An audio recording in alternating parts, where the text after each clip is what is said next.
يوم العلم الكردي.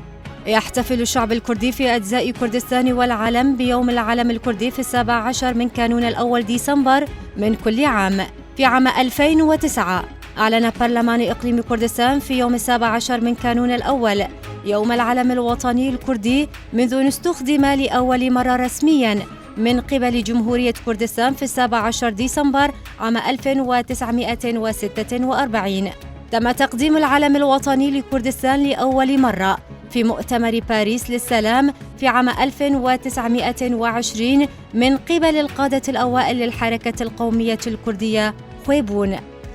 ومنذ أوائل القرن العشرين بقي علم كردستان رمزاً للفخر القومي الكبير للكرد في العراق وإيران وسوريا وتركيا وفي جميع أنحاء العالم.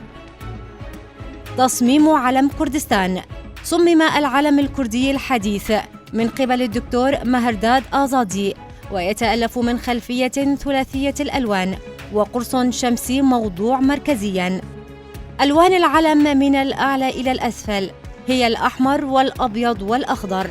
يحتوي قرص الشمس الأصفر في الوسط على 21 أشعة متساوية في الحجم والشكل.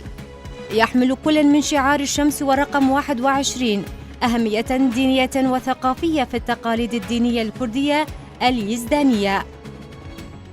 ألوان العلم الكردي. الأحمر يرمز إلى دماء الشهداء الذين قاتلوا من أجل كردستان الحرة ولعائلاتهم وأصدقائهم. الأخضر يرمز اللون إلى المناظر الطبيعية الخلابة في كردستان. أبيض، هذا اللون هو ببساطة المساواة والسلام. الأصفر، الشمس عند العلم الكردي ليس لها لون عشوائي. الأصفر يعبر عن نور الناس ومسار الحياة.